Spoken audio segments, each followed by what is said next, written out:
தொடர்ந்து சிந்திக்கப்படுகிறது. அந்த கரணங்கள் ஆன்மா இல்லை. அந்த கரணங்களோட ஆன்மா இறைவன் கூட்டியதற்கான காரணம் ஆணவ மலத்திலிருந்து நீங்குவதற்காக.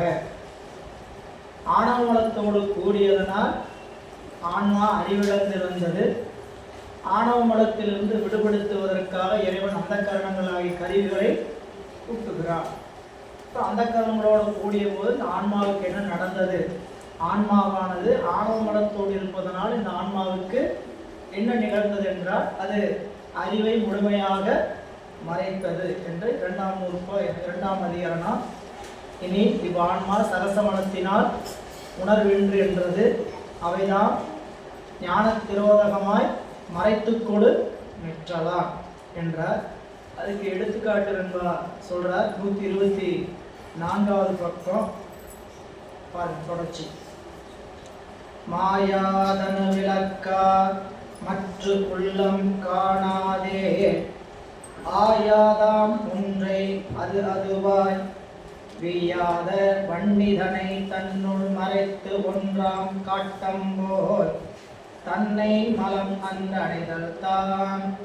இந்த பாடல்ல மாயை கண்மம் ரெண்டுமே நீங்களும் உடன்படுறீங்க.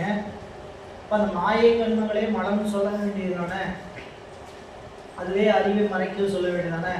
அப்புறம் இதுக்கு மூன்றாவதாக ஆணவ மலம் ஒன்றை சொல்ல வேண்டும் என்பதற்கு வலியுறுத்துவதற்கான ஆணவ மலம் என்ற ஒன்று இல்லை என்பது மேற்கோள். ஆணவ மலம் உண்டு என்பது ஏது? ஆன்மாவுக்கு அறிவு விளங்காததற்கு காரணம் ஆணவ மலமே. அதற்கு வலியுறுத்துவதற்காக வெண்பா. கீழே பொருள் பாருங்க. உள்ளம் மாயாது அணுவிளக்கா காணாதே ஒன்றை ஆயாது. உயிர் மாயா காரியமாகி உடம்பை விளக்காக கொண்டு விடயங்களை காணும் உடம்பாகிய விளக்கு இல்லையாயின் ஒரு விடயத்தையும் உயிர் அறிவதில்லை. விளக்கில்லையாயின் என்றதனால் இல்லாத காலமும் உண்டு என்பது பெறப்படும்.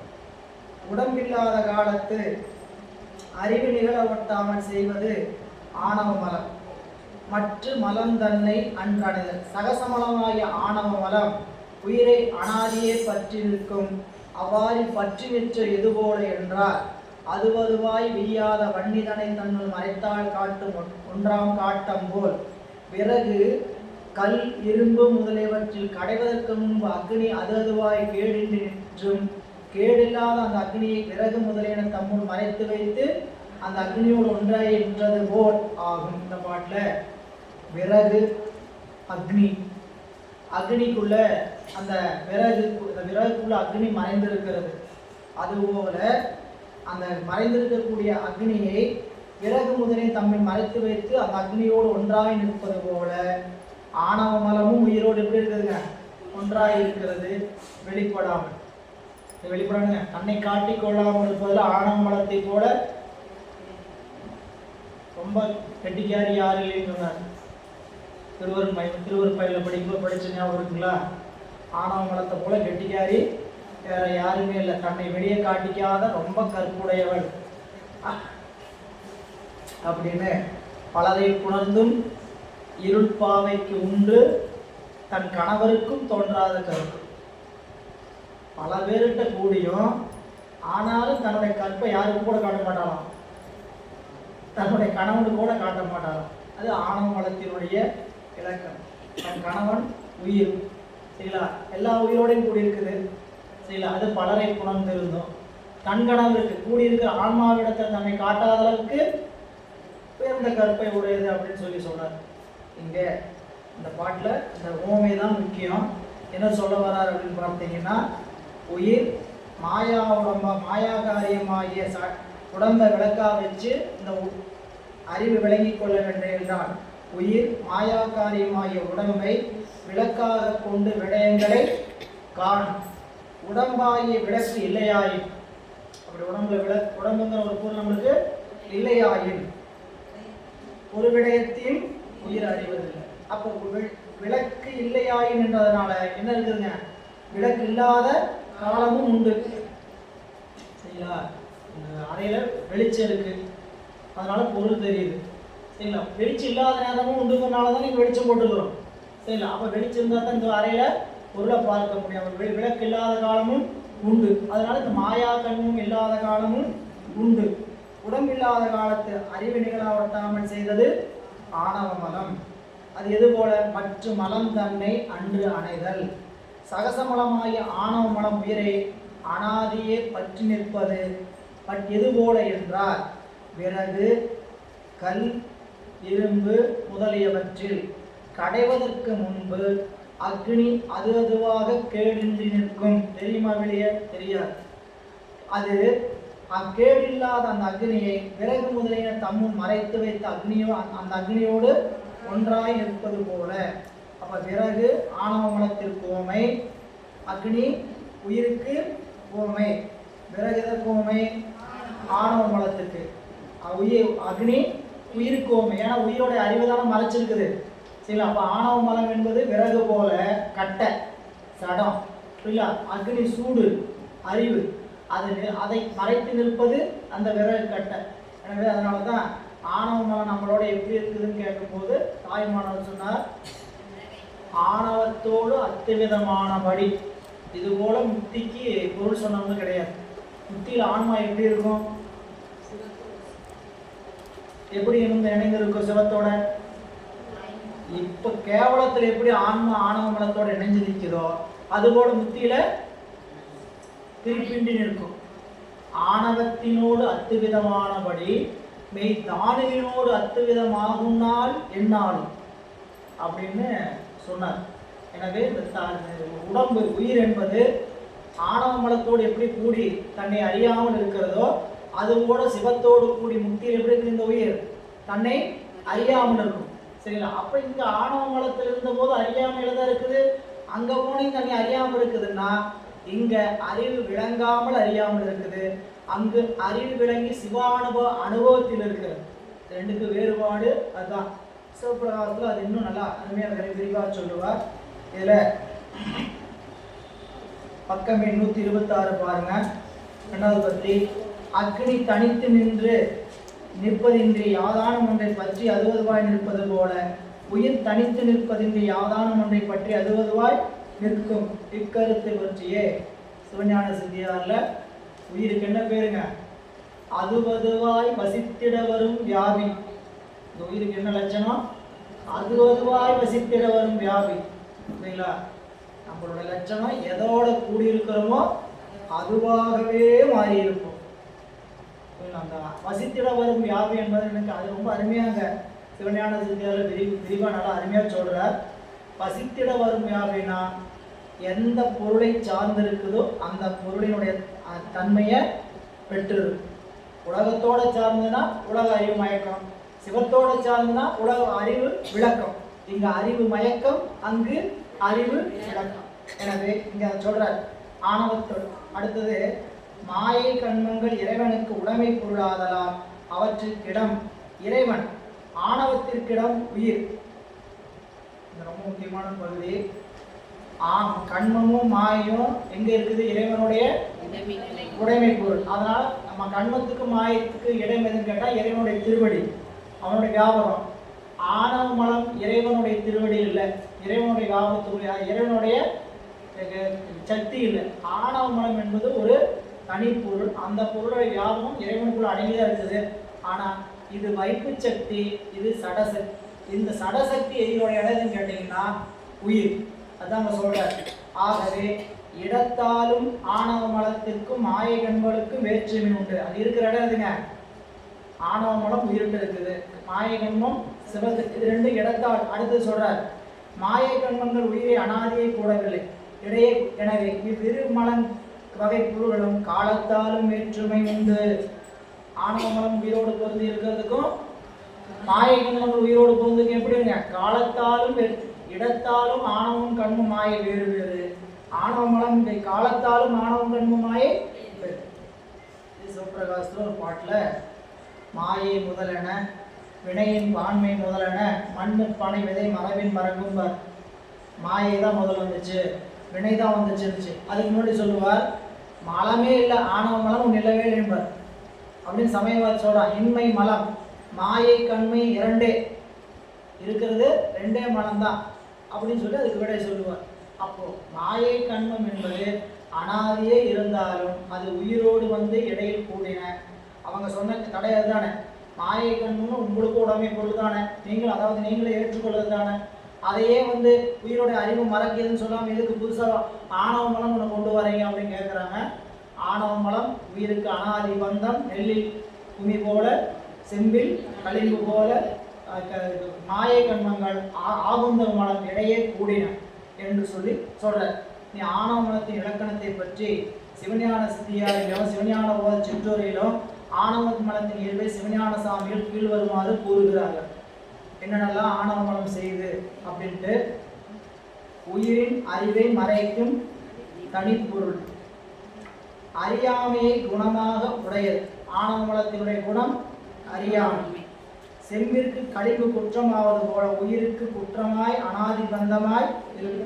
உயிருக்கு ஆணவ மலம் குற்றம், ஆனால் அது இயற்கை.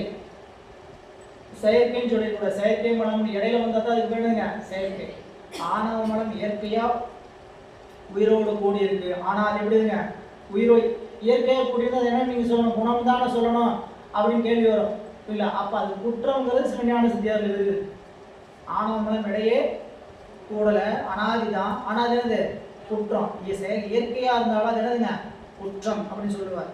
எனவே அறிவில்லாத சடமாய் இருப்பது பலவாய் இருந்தால் நாசமடையும். ஆகலின் ஒன்றாய் இருப்பது விஞ்ஞானகலர் பிரளயாகலர் சகல எனும் உயிர் பாகுபாட்டிற்கு ஏதுவாய் இருப்பது. உயிர்கள் தோறும் தனித்தனி வேறு வேறு விதமாய் மறைத்து நின்று நீங்க வேண்டிய காலத்தில் நீங்குமாய் சக்திகள் பல பல. உயிர்கள் கேவலம், சகலம், சுத்தம் என்னும் மூன்று அவஸ்தைகள் அடைவதற்கு மூல காரணமாய் இருப்பது. நித்தமாயும் வியாபகமாயும் இருப்பது. வியாபகத்தன்மை உடைய உயிர் அணுத்தன்மை பொருந்து மன்னம் செய்து நான் ஆணவம் என்னும் பெயர் உடையது. பசுத்துவம், பசுநீகாரம், விருத்தி, மூச்சை, மலம், அஞ்ஞனம், அவித்தை, ஆவிரை என்னும் முதலான காரண குறித்துள்ள காரண பெயர். ஆணவத்துக்கு என்னென்ன பெயர்லாம் வேற காரண பெயர் இருக்குன்னு சொல்றார். அதுக்கெல்லாம் கீழே விளக்கம் சொல்லியிருக்கிறார், படிச்சுங்க. இதில் ஆணவ மலம் என்ன செய்கிறதுங்கிறத நீங்கள் இங்கே பார்க்குறதோட இருவாய் இருப்பது. சில ஆணவ மலத்தினுடைய செயல்பாடுகள் என்ன இங்கே சொல்லியிருக்கிறார். இதை வந்து சிவஞான சித்தியாரில் சொன்ன பாட்டு ஒரு பாட்டு, அந்த பாட்டை விரிச்சிங்கன்னா இந்த விடை கிடைச்சிடும். அதெல்லாம் இங்கே கொடுத்துருக்குறாரு சிவஞான சித்தியாரில். அவங்களே பாட்டோட எண்ணு கொடுத்துருக்குறாங்க 170. பாட்டு எடுத்து படித்து பாருங்கள். இந்த பசுத்துவம், பசுநீகாரம் அதெல்லாம் என்ன பொருள் படித்தாவே விளங்குற மாதிரி இருக்குது. இங்கே அவங்க அதாவது இங்கே ஏன் ஆணவ மலம் ஒன்று தனியாக இருக்குதுன்னு சொல்ல வேண்டிய அவசியம் தான். ஒவ்வொரு சமயவாதி ஒவ்வொரு செய்தி சொல்கிறாங்க, தடை சொல்கிறாங்க. என்னன்னு கேட்டால் ஞானத்தினுடைய இன்மை. ஆணவம்னா அஞ்ஞானங்க. அஞ்ஞானம்னா என்ன? ஞானத்தினுடைய இன்மை தான் அஞ்ஞானம் சொல்கிறாங்க. ஞானம் இல்லாதது ஒரு செயலை தோற்றுவிக்காது. ஞானம் இன்மையே அஞ்ஞானம். ஆணவம் சொல்லக்கூடிய சமயவாதிகள் தார்க்கிகர். அவங்க என்ன சொல்றாங்க? ஞானம் இல்லை, ஞானம் இல்லை, அதுதான் அஞ்ஞானம். ஞானம் இன்மையே அஞ்ஞானம். இல்லாத பொருள் ஒரு செயலை தோற்றுவிக்குமா? தோற்றுவிக்காது. தடைக்கு விடையெல்லாம் இருக்குன்னு சொல்ல முடியாது. சில விஷயத்துக்கு உடனே தடை சொல்லலாம், சிலதுக்கு ஆழமா நாம் அதுக்குரிய அந்த இடத்த சித்தியாரிலையும் சிவஞான சாமியோடைய சிற்றோரையும் படிச்சோம்னா தெரியும். பிராந்தி ஞானமே அஞ்ஞானம். ஏகாந்தவாதிகள் மயக்க உணர்வே அஞ்ஞானம். அறியாமைங்கிறது என்ன தெரியுங்களா? மயக்க உணர்வு தான் அறியாமை.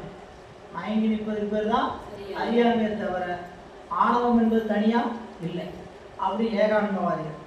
முக்குணங்களுள் தாமச குணமே அஞ்ஞானம். அறியாமைன்னு தெரியுங்களா? முக்குணங்கள்ல தாமச குணம் தான் அறியாமை, அஞ்ஞானம். அதுதான் அவங்க ஆணவமலம் சொல்லலை. அவங்க ஆணவமலம் என்ன சொல்லிட்டு இருக்காங்கன்னா அஞ்ஞானம், அறியாமை. அறியாமைன்னு என்ன உங்களுக்கு எதுக்கு அறியாமையா வந்தது? முக்குணங்களால் வந்தது, ஞானமின்மையால் வந்தது, மயக்க உணர்வால் வந்தது அப்படி சொல்லிட்டு இருக்கிறார். புரியல? அதெல்லாம் இல்லைன்னு மறுக்கிறது தான் தடை விடை. அதெல்லாம் நீங்கள் சிவஞான சித்தியார் பரபக்கத்தில் அதுக்கான தடை தனித்தனி தடைக்கு விடை இருக்கு. அப்போ இங்கே அடுத்தது இன்னொருத்தர் வராங்க. பிரகிருதியில் தோன்றும் பஞ்ச கிளேசங்கள், உயிருக்கு தோன்றுகின்ற பஞ்ச கிளேசங்கள் அவா அவிச்சை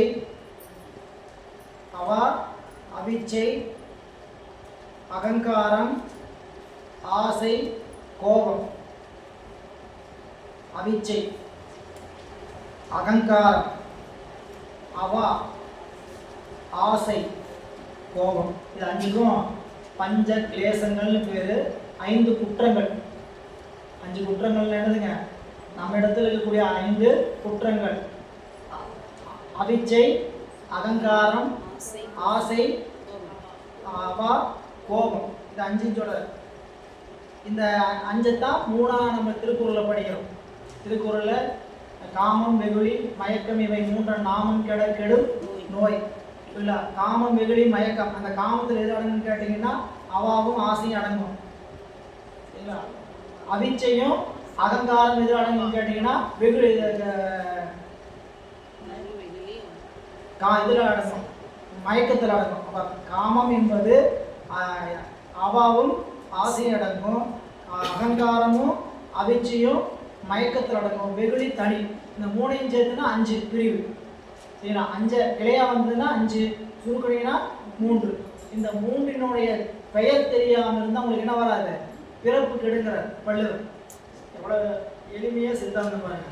காமம் வெகுளி மயக்கம் இவை 3 நாமம் கெட கெடும் நோய். இந்த 3னுடைய பேர் உங்ககிட்ட இல்லைன்னா, இந்த பேர் அப்படின்னா அவாவா அகங்காரமா, இன்னும் புதுசாக பேர் சொல்றீங்க ஆசையா அப்படின்னு கேட்டுச்சுன்னா நம்மளுக்கு என்ன இல்லை? பிறப்பு இல்லை. நோய் என்னதுங்க? பிறப்பு இல்லை அப்படின்னா இங்கே அது 5 கிளேசங்கள், அந்த பஞ்ச கிளேசங்கள். அதான் சொல்றார், பிரகிருதியில் தோன்ற பஞ்ச கிளேசங்களில் ஒன்றாகிய அவிச்சையே அஞ்ஞானம். அவங்க சொல்றதுன்னா அவிச்சை அப்படின்னா இச்சையின்மை, ஆசையின்மை, ஆசையின்மையே அஞ்ஞானம். அது சொல்றார். இன்னொரு மாயை கண்மங்களே அஞ்ஞானம். ஐக்கியவாதி சிலர் தெரிஞ்சுக்கங்க. ஆசை ஒரு பொருளை விரும்புவது, அவா அந்த பொருளை அடைந்தே தீர்வேன். அவாவுதல் சரிங்களா? அதன் மேல் மேலும் மேலும் விருப்பம் சொல்வது கேளுங்க. அவாவுதல் ஆசைப்படுறதுக்கு எல்லாத்துக்கும் உரிமை உண்டு. சரிங்களா? எந்த பொருள் வேணாலும் ஆசைப்படலாம். ஆனால் அந்த பொருள் எனக்கு ஏதாவது வேணும்னு நினச்சிங்கன்னா அவா. அதனால தான் அது அவாங்கிறது நம்ம நூல் வழியாக பார்த்தீங்கன்னா மல வாசனை. அவா என்பது என்னங்க? ஆசை மலம். அவா என்பது மல வாசனை. மல வாசனையும் கிடந்து அதுதான் 37வது அதிகாரம் அவா அறுத்தல் வச்சுருக்கிறார். அது ஞானத்தினுடைய கடைசி நிலை இல்லை. ஞானத்துக்கு 4 படி: மெய்யுணர்தல், துறவு, 33 நிலையாமை, 34 மெய்யுணர்தல், துறவு, 35 மெய்யுணர்தல், 34 நிலையாமை, 35 துறவு, 36 மெய்யுணர்தல், 37 அவா அறுத்தல். இந்த 4 தான் ஞானத்திற்கு ஞானம் அடைவதற்கான வழி. இது படிக்கட்டு. என்னாலும் படிக்கட்டு. என்ன 4 படிக்கட்டு? முதல்ல நிலையாமையை உணரணும். நிலையாமை உணர்ந்து துறவு போகணும். துறவு போய் மெய்யை உணரணும். மெய்யை உணர்ந்த பிறகும் நம்ம இடத்துல அந்த ஆசை எங்கேயாவது ஒட்டிட்டு அதையும் அரைக்கணும். இந்த 4ஐ அடைஞ்சா ஞானத்தினுடைய வீடு அடையலாம் என்பது அந்த படிநிலை. அப்படிதான் இல்லறம் துறவரம் வச்சிருக்கிறார். இல்லறத்தை ஒழுங்காக கடைபிடிச்சா துறவரங்கிற வாசல் திறக்கும். துறவரங்கிற வாசலுடைய கடைசி அடைன்னு கேட்டீங்கன்னா ஞானத்தினுடைய படி. ஞானத்தினுடைய 4 படி அப்படின்னா ஞான வீடு, ஞான நாடு திறந்துடுமே. ஞான நாடு திறந்துடுமே. அந்த கதவை திறந்து வச்சிருப்பாங்க. அவா அறுக்கணுமே. சரி, இங்கே வந்துடுங்க. இவ்வாறு இந்த 2ஆம் அதிகரணத்தில் ஆணவ மலம் உண்டு. உயிருக்கு அறியாமைக்கான காரணம் சகசமலத்தினால் தான். இப்போ முதல் அதிகரணம் என்ன? 4ஆம் அதிகரண நூற்பால 4ஆம் நூற்பாவில் முதல் அதிகரணம் அந்த கரணங்களே ஆன்மான்னு சொன்னது மறுத்து, அந்த கரணங்கள் ஆன்மா அல்ல. அந்த கரணங்கள் ஆன்மா அல்லனா ஆன்மா அந்த கரணங்களோடு கூடியதற்கான காரணம் என்ன அப்படின்னா, அவை ஆணவ மலத்தினால் உணர்கின்று. அதுக்கு என்ன ஏற்படலை? அறிவு நிகழ ஒட்டலை, அறிவு செயல்படலை. அப்போ ஆணவ மலம் என்ன பண்ணுது? அறிவை தடை செய்கிறது அப்படின்னாங்க. ஆணவ மலம் தான் அறிவை தடை செய்வது என்பது மேற்கோள்.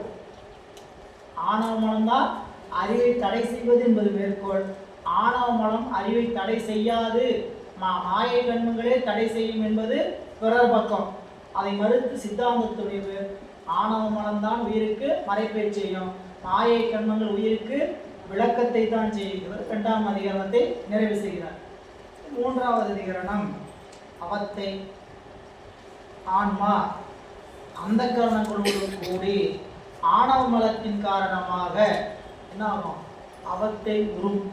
கருவி கரணங்களோடு கூடி அவத்தை உறுதலே ஆன்மாவிற்கு இலக்கணம்.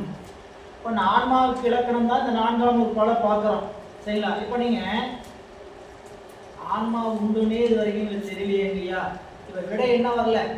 ஆன்மா எதுன்னே இது வரைக்கும் விட வரல அப்படின்னு கேட்டால், நாம அந்தந்த உணர்வுல அந்தந்த அவஸ்தையில உருகின்ற நிலைப்பாட்டில் அடைகின்ற அந்த உயிரின அந்த நிலை தான் அந்த உயிர். அந்த உயிர் நனவுல நின்று கருவிகளை கொண்டு இது அறியும், கனவுல போய் இந்த கருவிகளை கொண்டு இது அறியும் அப்படின்னு அதுதான் உயிர். அந்த உயிர் கருவிகளை கூடி அதுவாய் நின்று அங்கு அறிவதுதான் உயிர். உயிர் எதுன்னு கேட்டீங்கன்னா, கருவிகளோடு கூடி அங்கங்கே அதுவாய் நின்று அறிவதற்கு பெயர் உயிர். இல்ல, அப்ப கருவிகளோடு கூடினால் உயிருக்கு அறிவு நிகழும், அறிவு விளங்கும். அறிவு நிகழ்ந்து அறிவு விளங்கும். ஆன்மாவுக்கு ஏற்கனவே அறிவு உண்டு. ஆணவ மலத்தின் காரணமாக அறிவு மறைக்கப்பட்டிருக்குது. ஆணவ மல மறைப்பு நீங்கிறதுக்காக இறைவன் கருவிகரணங்களை கூட்டினா, கருவிகரணங்களோடு கூடிய போது ஆன்மாவிற்கு ஆணவ மலத்தின் காரணமாக என்ன ஆகுதுங்க? அவஸ்தை கூறுகிறது. அதுதான் இங்க சொல்ல வந்த போது 3வது அதிகரணம் அமைச்சு அரசு ஏற்ப நின்று அஞ்சு அவத்தைத்தே. ஆன்மா கருவிகளோடு கூடி அமைச்சர்களும் அரசருக்கு அமைச்சர் போல 5 அவத்தை படும். என்னன்னா, ஒரு அரசன் தன்னுடைய அத்தாணி மண்டபத்திலிருந்து அரசை செலுத்துறான். கவனிங்க, அரசர் அத்தாணி மண்டபத்திலிருந்து தன்னுடைய அரசாட்சியை செலுத்துறான். அரசாட்சி செலுத்தும் போது அரசு ஆணையெல்லாம் போடுறான். அப்போ எப்படி உட்காந்துருப்பாங்க? எல்லாரும் தயாராக உட்காந்துட்டு இருப்பாங்க, இருக்கையில் உட்காந்துட்டு இருப்பாங்க. எத்தனை பேர்? ஒரு 35 பேர் உட்காந்துருக்குறாங்க வரிசையா. இல்லை, 35 பேரும் இருக்கிறாங்க. அரசன் என்ன பண்ணுறான்? கூட உட்காந்துட்டு அவங்களை வச்சு ராஜகாரியம் அரச காரியத்தை நிகழ்த்துறான். அரசர் அத்தாணி மண்டபத்தை விட்டு வெளியே வர்றார். சரிங்களா? அங்கிருந்து வெளியே வரும்போது என்ன பண்ணுறாங்க? சில பேர் அத்தாணி மண்டபம் அங்கே தான் நிற்கிறது அதிகாரம், வெளியே வர்றதுக்கு அவங்களுக்கு அதிகாரம் இல்லை. புரிஞ்சுக்கிற மாதிரினா, புலவர்கள் புகழ்கிற புலவர்களுக்கான வச்சுங்க, அவர் அங்கே உட்காந்துட்டு பாடி முடிச்சுட்டா அவர் அங்கே உட்காந்துக்கிறார். அதுபோல் குலகுரு அவர் அங்கே இருப்பார், ஜோசியர் உடையவர். இந்த மாதிரி புரிஞ்சுக்கிற இதெல்லாம் இதில் ஞானாமிரதத்துலேயும் இன்னும் நல்லா விளக்கமாக இந்த அவஸ்தை பொறுத்தை பொறுத்து மட்டும் நல்லா விரிவாக கொடுத்துருக்கக்கூடிய ஒரு நூல் ஞானாமிரதம். அப்போ இங்கே அரசர் அப்படி தான் உலா போகும்போது படைகளை எல்லாம் கூட்டிகிட்டு போவான். படைகள்லாம் கூட்டிகிட்டு போயிட்டு மீண்டும் திரும்பி வரும்போது என்ன பண்ணுவான்? அங்கங்கே யாரை நிறுத்தணுமோ அவரவர்களை நிறுத்திக்கிட்டு போயிடுவான். அரசர் பவனி வருவது உலா போகிறது தான் என்னதுங்க? குருமத்தி. புரியலா? அவன் உலா போகும்போது எல்லா இடத்துக்கும் போகும்போது எல்லாத்தையும் கூட்டிகிட்டு போவான். கூட்டிகிட்டு போயிட்டு திரும்பி வரும்போது என்ன பண்ணுவான்? வாயில் காவலர் இருக்க சொல்ல வேண்டியதில்லை. அதனால் அவங்களோட இல்லை என்ன? வாயில் காவலர்.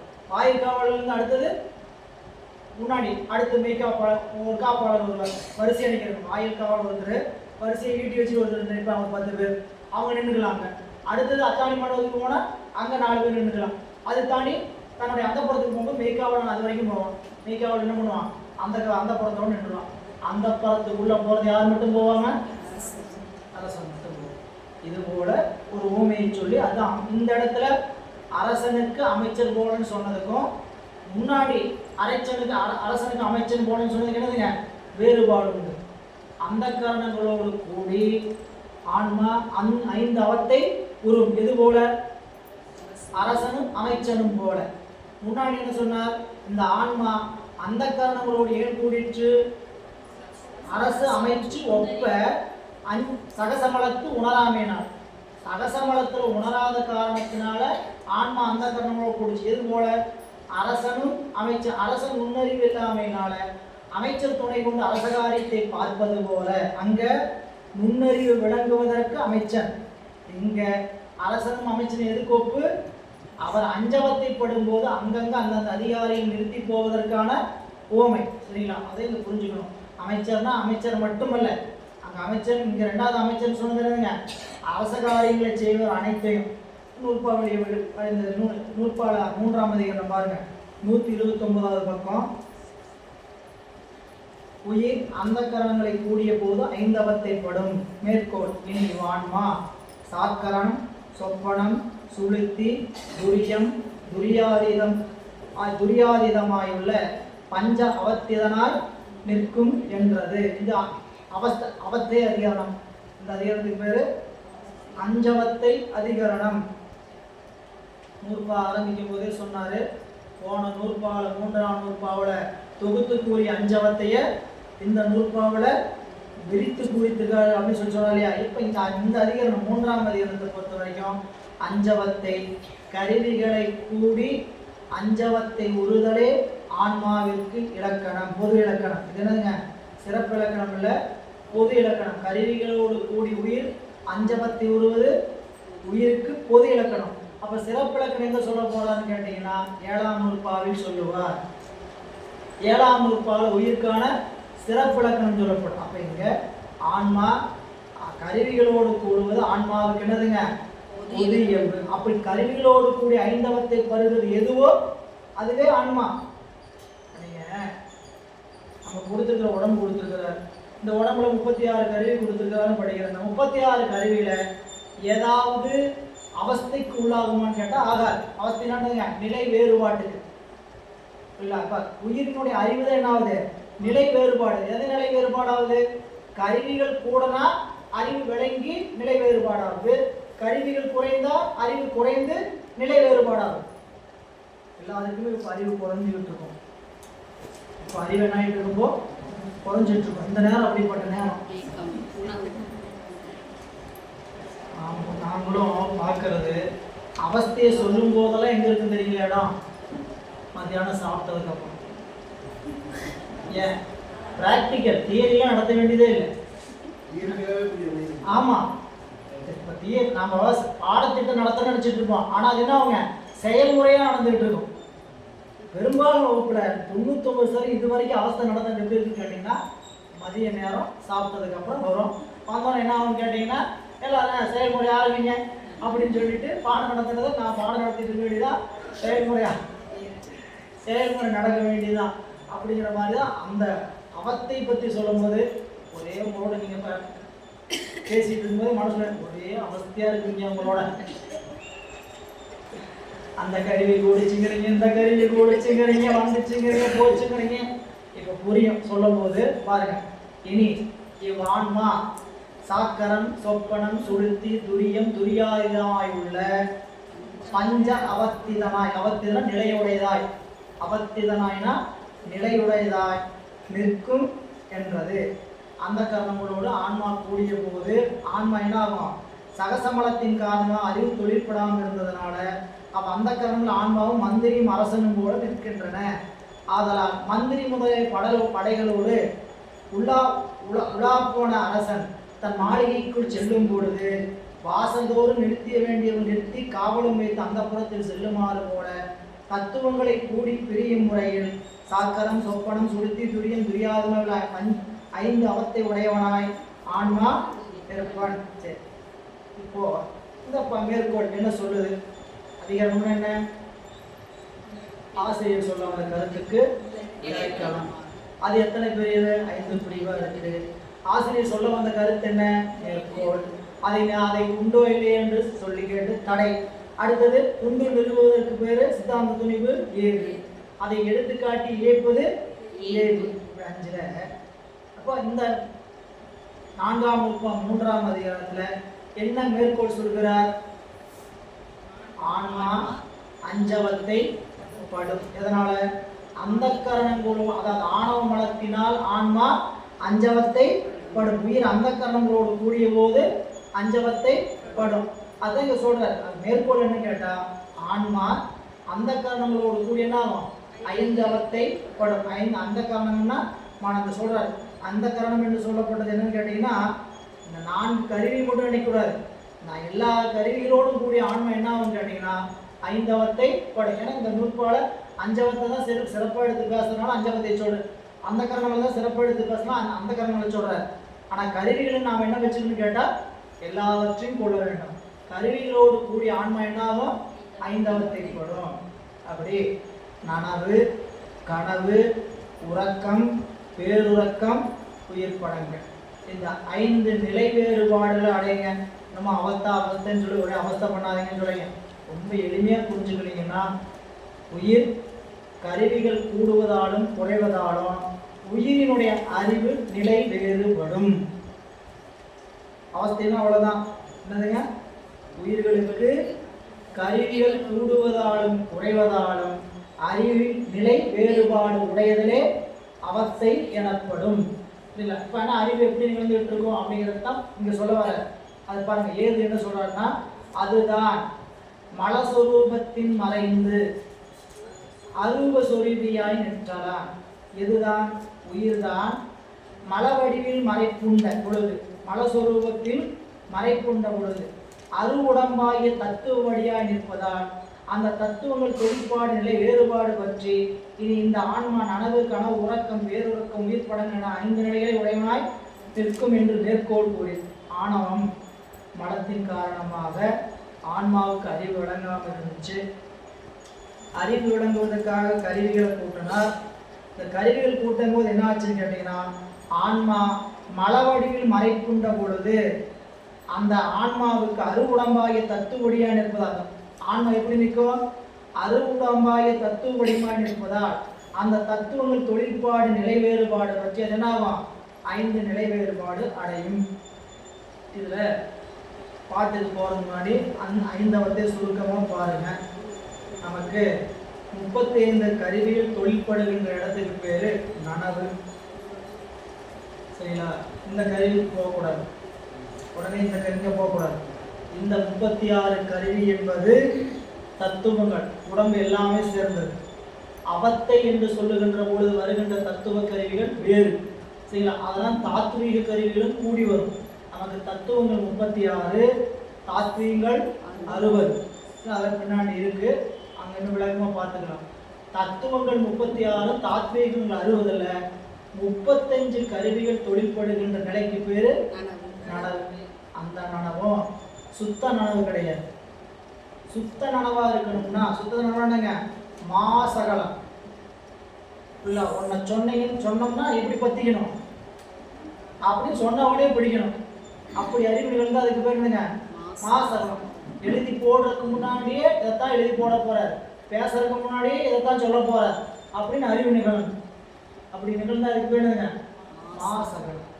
இப்போ நம்மளுக்கு நிகழ்ற சகலம் சாக்கரத்தில் சகலம், சகலத்தில் சாக்கரம் அப்படின்னதுங்க. மாசகலம் என்பது சாக்கரத்தில் சாக்கரம். இப்போ நம்மளுக்கு நிகழ்றது என்னன்னு கேட்டீங்கன்னா சகலத்தில் சாக்கரம். அது என்ன ஆயிடுன்னு கேட்டீங்கன்னா 85 கருவிகள், மொத்தம் 96 கருவிகள்ல 11 கருவிகள் ஆன்மாவோடு எப்பொழுதும் இருக்கும். அந்த கருவிகள் அவஸ்தை உருவதற்கு ஆளாவதில்லை. அந்த கருவிகளுக்கு அவஸ்தைகளுக்கு என்ன கிடையாது, தொடர்பு கிடையாது. எந்தெந்த 11 கருவிகள்?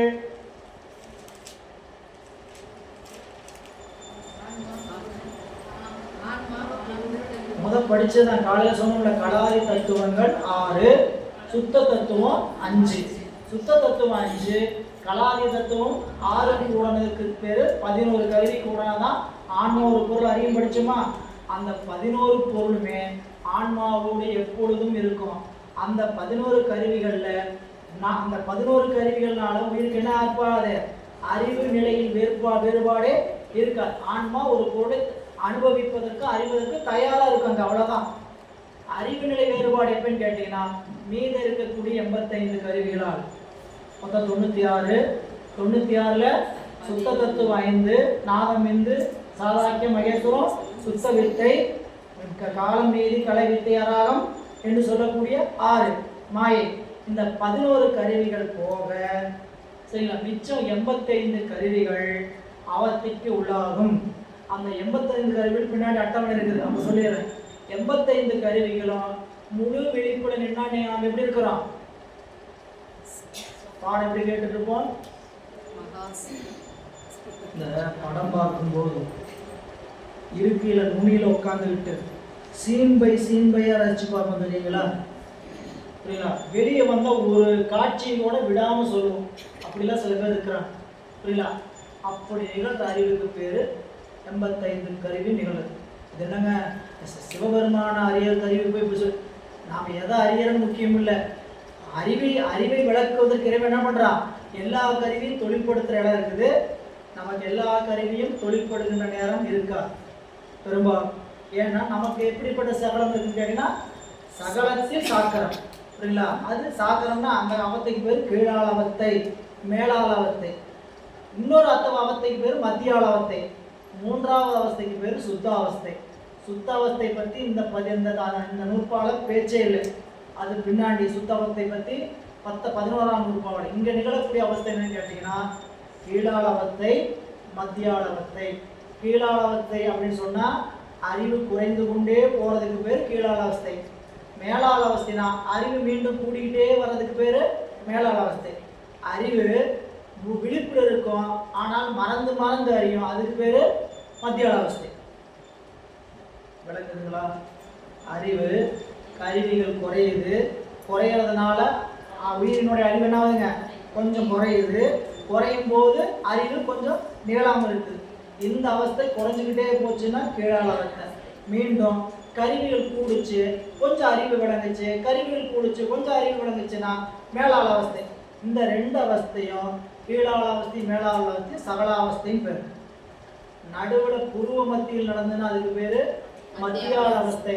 இங்க எல்லா கருவிகளும் தொழிற்படுகின்ற நேரம். இதுக்கு மேல சுத்தாவஸ்தை பின்னாடி இருக்குது. இருந்தாலும் அப்போதைக்கு இப்போதை சொல்லி வைப்பேன். அப்படிங்கிற மாதிரி நெஞ்சிலிருந்து புறப்படும். அது நம்மளுடைய அறிவு நிலை கருவிகள் கூடுவதால் குறைவதால் நிகழ்வதல்ல. அது எதனால் நிகழ்வது? நம்மளுடைய அறிவு சிவத்தினுடைய தொழிற்பாடு நேரடியா நடைபெறுற நேரத்தில் நம்மளுடைய அனுபவம் வேறுபடுவதால் ஏற்படுகின்ற நிலை. அது சுத்தாவஸ்தைன்னா பூசையில் நடக்கக்கூடியது. கருவிகள்லாம் இருக்கும். கருவிகள் இருந்தால் என்ன ஆகாது? கருவிகள் இருந்தும் நமக்கு கனவுக்கெல்லாம் போகாம சிவத்தோடு கூடுகின்ற அனுபவத்தை சொல்கின்ற பகுதி அந்த பகுதி. இங்க ரெண்டு அவஸ்தை சொல்லியிருக்கிறார்.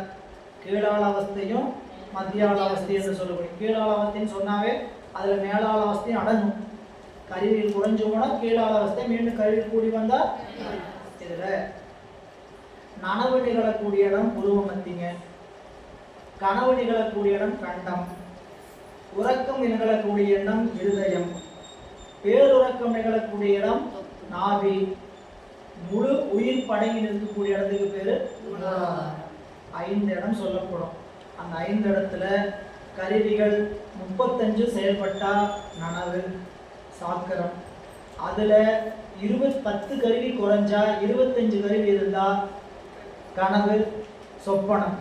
அதுல 22 கருவி போய் 3 கருவி இருந்தா உறக்கம். 3 கருவியில 1 கருவி போய் 2 கருவி மட்டும் இருந்தா பேருறக்கம். கருவி 2 கருவியில 1 கருவி குறைஞ்சு குருடன் என்கின்ற ஒருத்தம் மட்டும் இருந்தா உயிர் படங்கள். மீண்டும் சொல்ற பாருங்க. உயிர் மூலாதாரத்துல ஒடுங்கி இருந்ததுன்னா அந்த இடத்துக்கு பேரு உயிர் படங்கள். துரியாதீதம். அந்த இடத்துல குருடன் மட்டுமே இருக்கும், கருவிகள் எதுவும் இருக்காது. இரண்டாவது கொஞ்சம் ஒரு கருவியை கூட்டுறார். பிராணவாயு ஒரு கருவியை கூட்டுறார். பிராணவாயு கூட்டிய போது நமக்கு என்னதுங்க? பேருறக்கம். பேருறக்கத்துல துரியம்தான்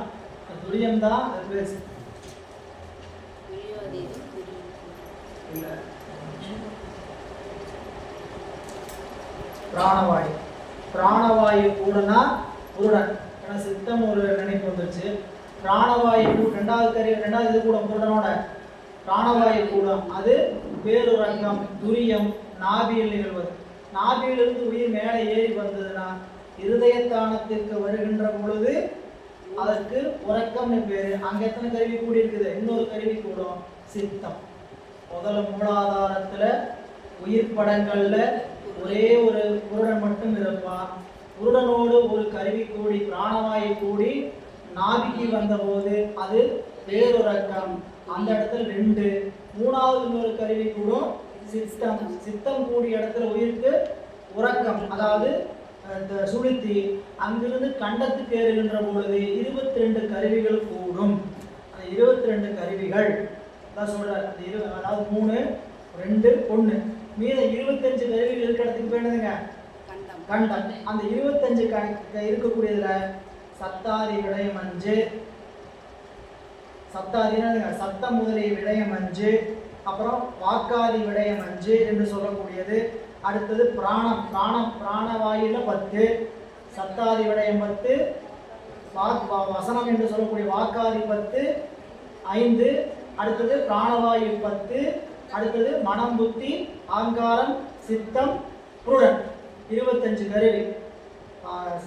செவி, அதாவது ஓசை, ஊறு, ஒளி, சுவை, நாற்றம், வசனம், கமனம், தானம், விசர்க்கம், ஆனந்தம் 10, பிராணவாயு 10, 20, மனம், புத்தி, அகங்காரம், சித்தம் 24, புருடன் 25.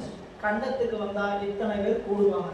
மீண்டும் அங்கிருந்து கனவு, கனவுலேருந்து நனவுக்கு வந்தோம்னா அங்க 10 விடயம் கூடும், 10 கருவிகள் கூடும். அது ஞானேந்திரியம் 5, கண்மேந்திரியம் 5. அப்ப என்னென்ன கருவிகள்லாம் அவஸ்தைக்குரிய கருவிகள் கேட்டா, அதாவது கருவி அவஸ்தைக்குரிய கருவிகளா பார்க்கும்போது ஞானேந்திரியம் 5, கண்மேந்திரியம் 5, ஞானேந்திரிய விடயம் 5, கண்மேந்திரிய விடயம் 5, பிராணவாயினுடைய பிரிவு 10. எத்தனை ஆச்சுங்க? 30.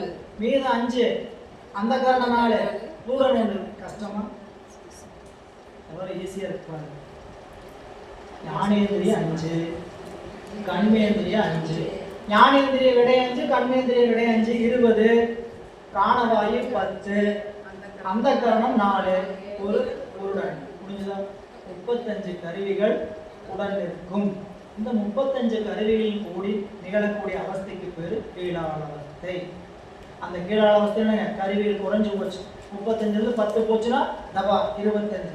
உறப்பு நனவுக்கு போச்சு. நனவுல இருந்து 22 போய் 3 வந்து கண்டத்துக்கு இதயத்துக்கு வந்தா உறக்கம். உறக்கத்துக்கு சித்தம் நீங்குச்சுன்னா பேருறக்கம். பிராணவாயு நீங்குச்சுன்னா மூலாதாரம், உயிர் படங்கள்.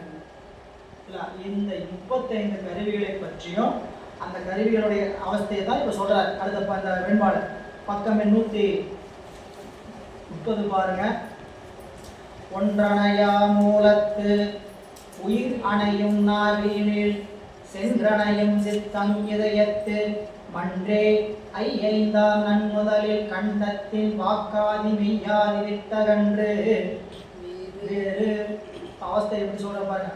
அணையா மூலத்து ஒன்று, வேறு ஒரு கருவி எதுவும் பொருந்தாத மூலாதாரத்தில் ஆன்மா ஒடுங்கி நிற்கும் பொழுது புருடன் என்னும் ஒரு கருவி மட்டுமே செயல்படும். இந்த நிலை புரியாது. அவங்க என்ன எழுதிக்கணும்? நாம உயிர் படங்கள். நாபியினில் உயிர் அணையும். நாபியில பிராணவாயு வந்து சேர்ந்ததை எழுதிக்கிறாரு. உயிர் அணையும். அடுத்தது இதயத்து சித்தம் சென்று அணையும். மூணாவது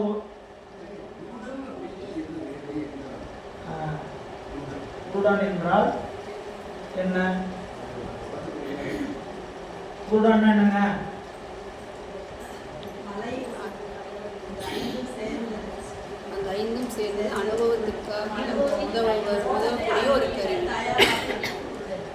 பிறப்புக்கு வராத நிலையில் இருக்கும்போது அதுக்கு ஆன்மான்னு பேர்.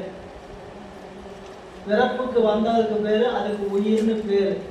அப்போ உயிர் எப்போ வந்து பூரணாகுன்னு கேட்டீங்கன்னா, கருவிகளை கூட்டுகின்ற பொழுது இந்த கருவியால் சுத்த தத்துவம் 5, கலாதி தத்துவங்கள் 6, மாயை, கண்மம், மாயை, காலம், நீதி, கலை, வித்தை, அராகம். அந்த இடத்துல அப்படி கூட்டினா புருடன் பேர். அப்படின்னு என்னன்னா, அந்த கருவிகள்லாம் கூடனாத்தான் அனுபவத்துக்கு தயாரா இருக்கிறான். புரியல? இப்ப பள்ளிக்கூடம் போகிறதுக்கு நம்ம என்ன இருக்கிறோம்? தயாராகிட்டோம். பள்ளிக்கூடம் போகலைங்க, சரிங்களா? பள்ளிக்கூடம் போகிறதுக்கு ஏப்ரல் மாதம் விடுமுறை விட்டாங்க, மே மாதம் திறக்க போகிறாங்க அப்படின்னு வச்சுக்கோங்க. புதுசாக பள்ளிக்கூடத்தை போய் சேர்க்கணும், இல்லை போய் படிச்சுட்டு இருக்கிறாங்க. இவருக்கு என்ன பண்ணணும்? அடுத்த ஆண்டு கல்வி திட்டத்துக்கு தேவையான பாட புத்தகம், ஆடை முதல்ல வாங்கி கொடுக்கணும்.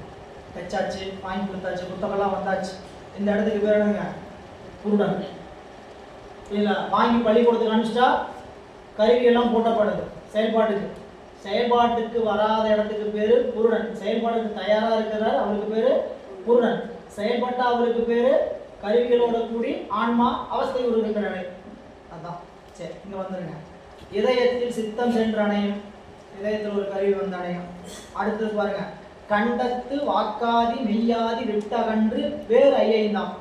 கண்டத்துல வாக்காதி மெய்யாதி அது என்னங்க?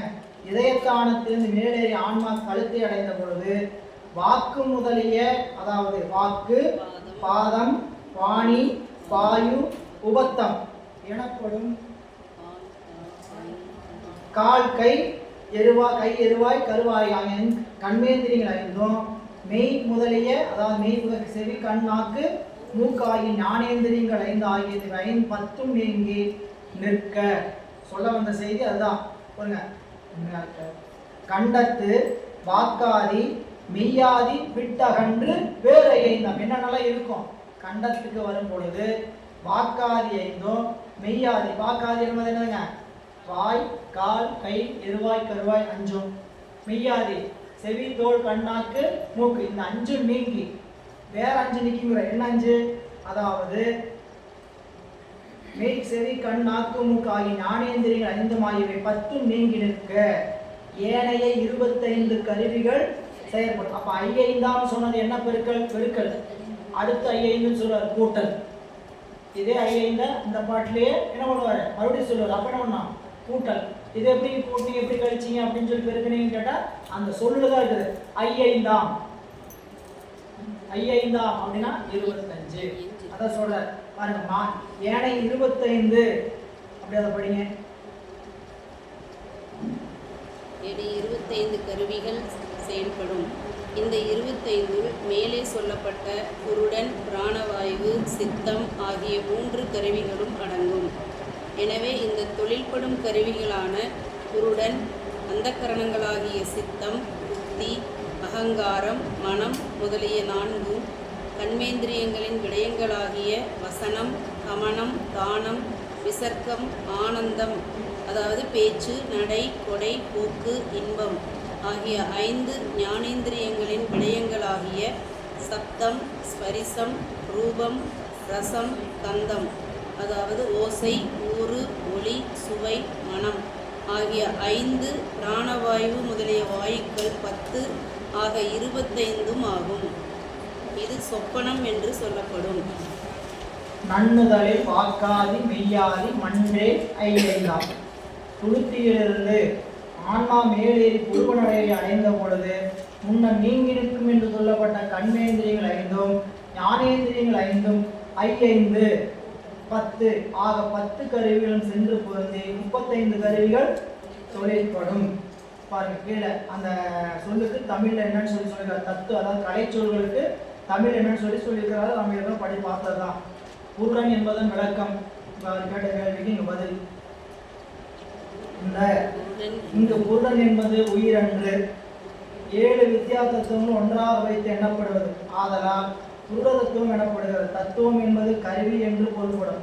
அது பற்றி புருடனும் ஏனைய கருவிகளைப் போல ஒரு கருவி என எண்ணக்கூடாது. காலம், நீதி, கலை, வித்தை, அராகம் ஆகிய வித்யா தத்துவங்கள் 5 ஆன்மாவை பொருந்தி எப்பொழுதும் நீங்காமல் சட்டை போல் ஒட்டி இருப்பவை. இவை பஞ்சகஞ்சுகம் என்றால் வழங்கப்படும். இவை ஆன்மாவின் அறிவை மறைத்துள்ள ஆணவ மலத்தை சிறிது நீக்கி ஆன்மாவின் அறிவியல் செயலின் விலக்கி ஆன்மாவுக்கு உலகப் பொருளின் நுகரக்கூடிய பொதுவான தகுதியை உண்டாக்கும். உலகப் பொருள் நுகர்வதற்கு பொதுவான தகுதி ஆயிடுச்சு.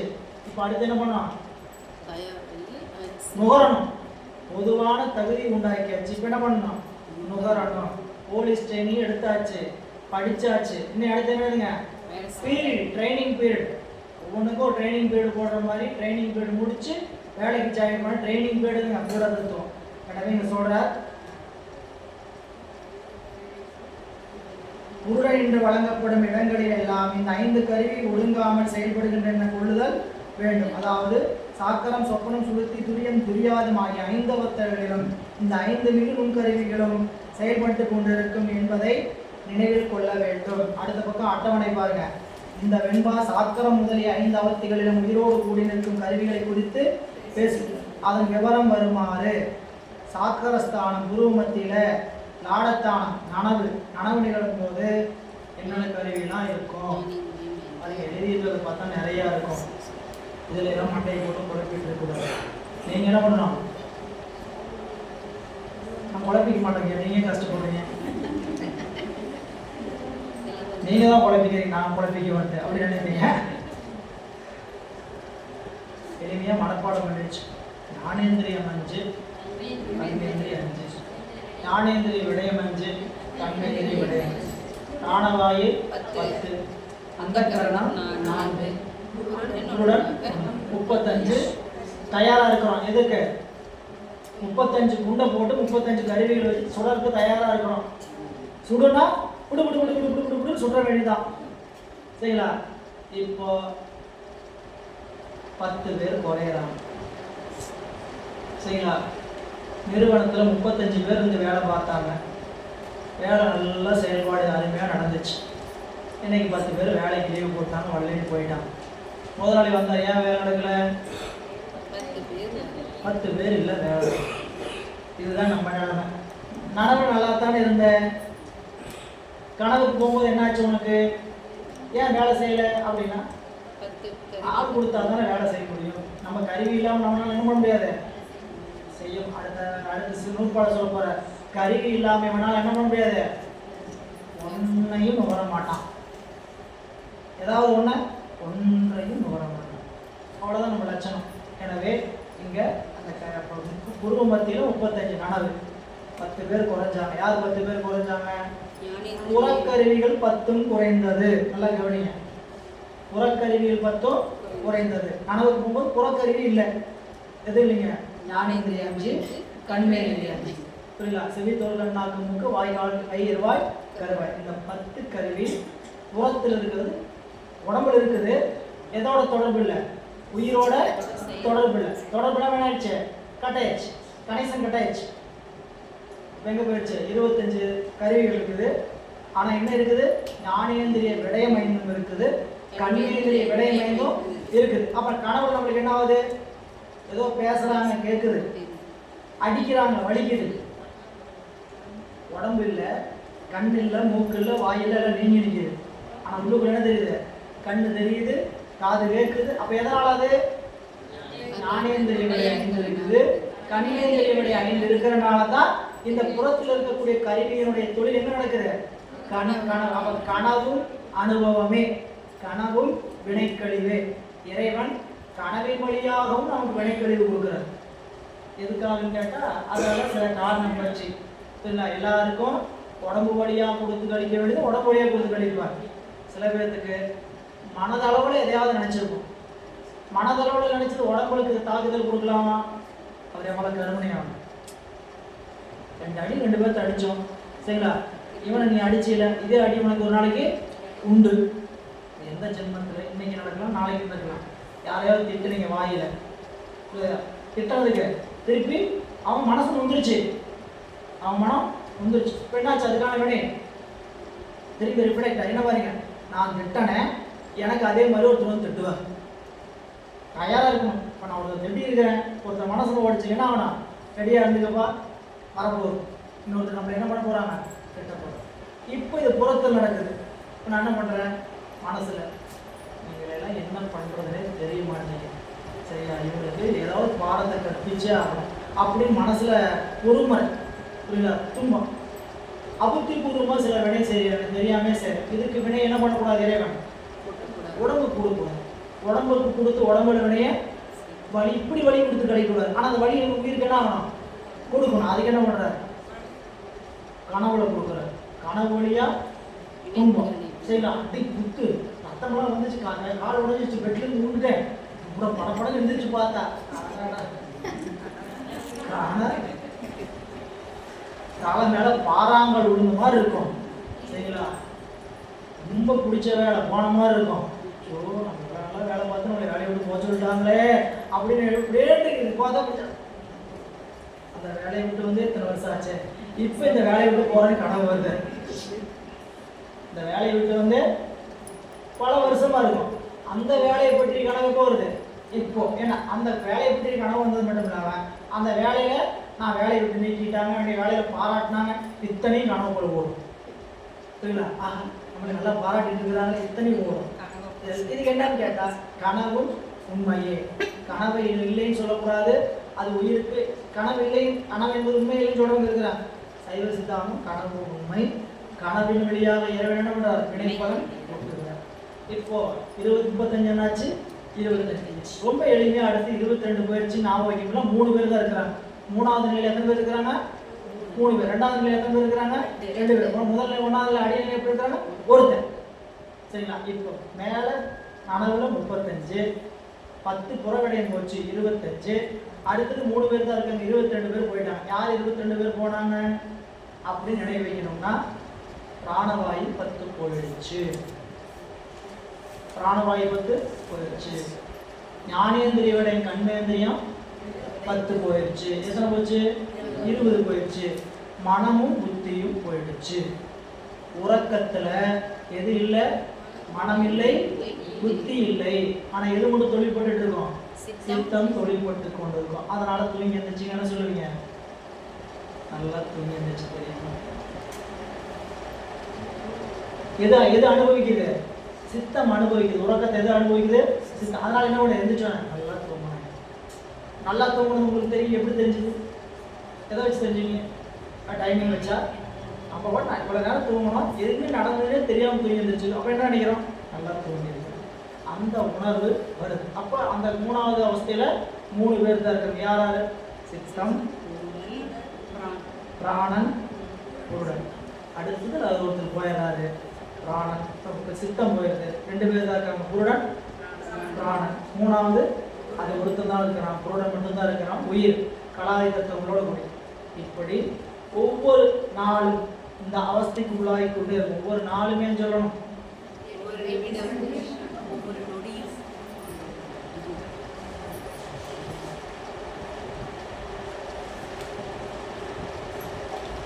நண்பர்களே, இன்னும் கொஞ்சம் நுட்பமா சித்தாந்தத்துக்கு கவனிச்சீங்கன்னா நமக்கு நனவு கனவெல்லாம் இந்த 35 கருவிகள் நீங்கிறதுனால தொழில்படுறதுனால மட்டுமல்ல. புரியுங்களா? நம்மளுக்கு 85 கருவி இருக்குது. புரியுங்களா? இந்த 85 கருவியில இப்போ எனக்கு நனவுலிருந்து கனவுக்கு 85 கருவி விட்டுருக்கேன். 35ல எழுதுங்க. 85 கூட இப்போ அடுத்த பக்கத்துக்கு போகலாம், அப்புறம் பேசிக்கலாம். 35 கருவி இருக்கு. 35லேருந்து நனவுலேருந்து கனவுக்கு போகும்போது எத்தனை கருவி குறையுதுன்னு சொல்கிறோம்? சரிங்களா? நனவுக்கும் கனவுக்கும் இடைப்பட்ட கருவிகள் எத்தனை? 10. இழப்பு கருவிகள் 10. சரிங்களா? இந்த 10 கருவிகள் என்னென்ன? ஞானேந்திரியம் வந்து தனித்தனியாக வச்சுக்குவோம். செவி, தோல், கண், நாக்கு, மூக்கு, வாய், கால், கை, இருவாய். இதில் நனவுலேருந்து நான் கனவுக்கு போல, அதாவது தூங்கி கனவுக்கெல்லாம் போல. நான் எப்படி கனவுக்கு போல? தூங்கி கனவுக்கு போல. கண் பார்த்துட்டு இருக்கு நல்லா. மூக்கு நுழைந்துகிட்டு இருக்குது. வாழைப்பழம் வச்சிருக்காங்க. சரியா? பக்கத்தில் சாதம் ஆயிட்டு இருக்கு. சரியா? வாய் ருசி ஏதோ போட்டுட்டு. பாடம் காதுக்கு மட்டும் கேட்காத மாதிரி எங்கே போய் சரிவு. காது மட்டும் வேலை செய்யுது. வகுப்புல கண் பார்க்குது, சாப்பாட்டுக்கு தயாராக, வாய் தயாராக இருக்குது, மூக்கு நுழைக்கு தயாராக இருக்குது, காது விசு விசுன்னு வருது, 4 கருவி தயாராக இருக்கு. காது மட்டும் கேட்காது. காது மட்டும் எப்படி ஆச்சு?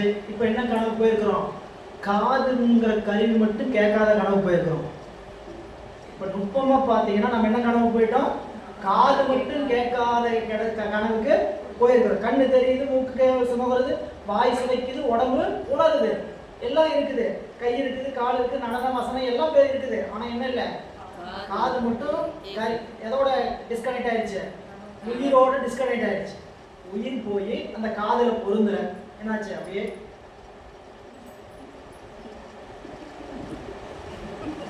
அப்புறம் ஒரு மணி நேரம் கழிச்சு நடத்தின பாடத்தையோ சந்தேகமா கேட்பீங்க திரும்பி.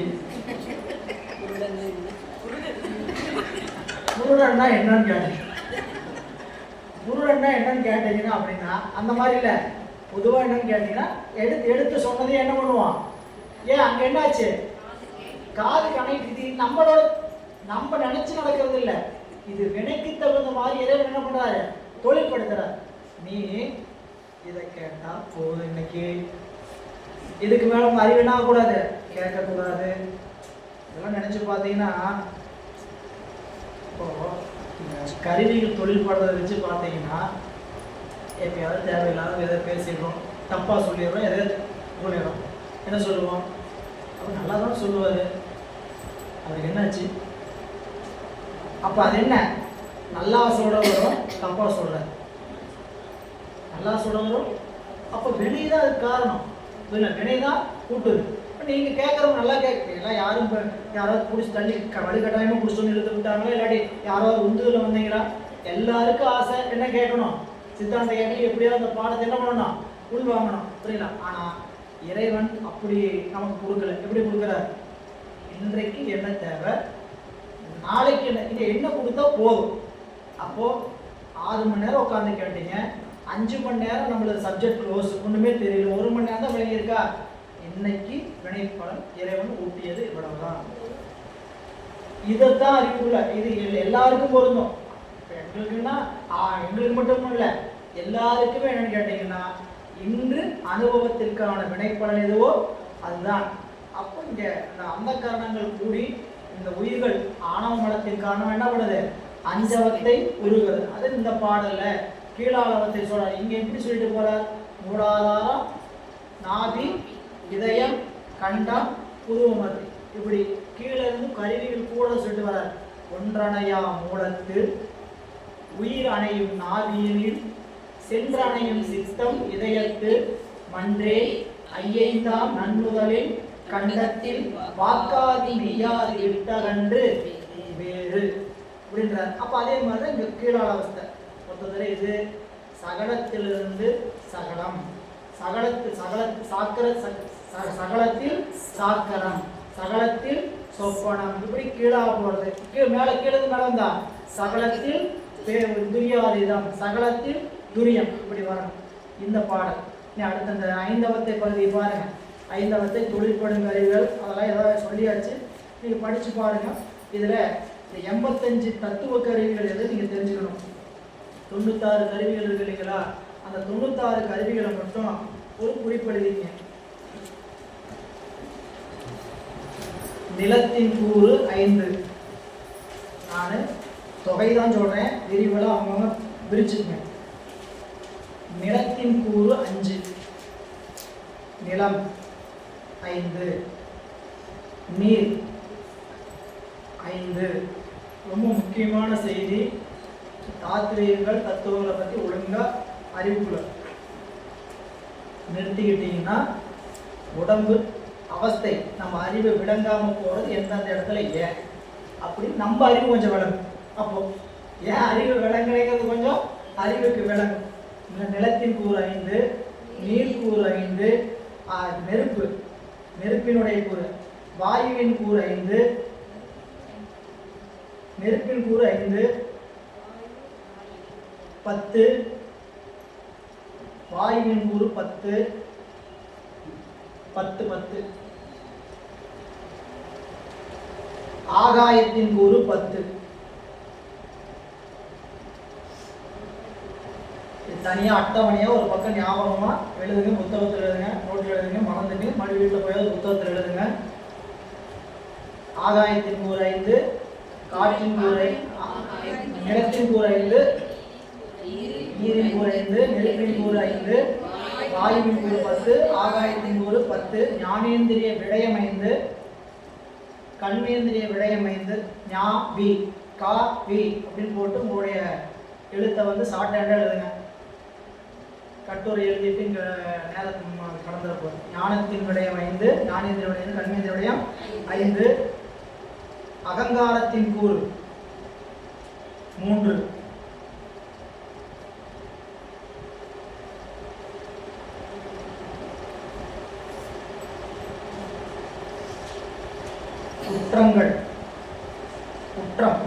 குற்றத்தின் கூறு 5. குணத்தின் கூறு 3. வாக்கின் கூறு 4.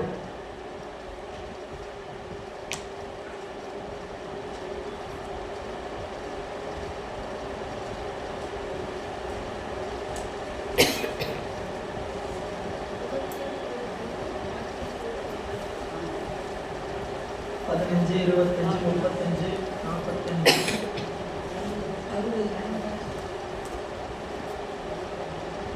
எவ்வளோ ஆச்சுங்க?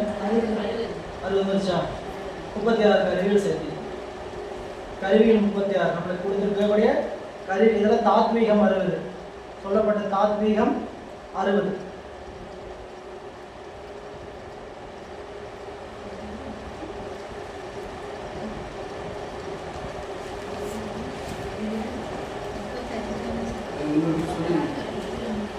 என்ன முன்னா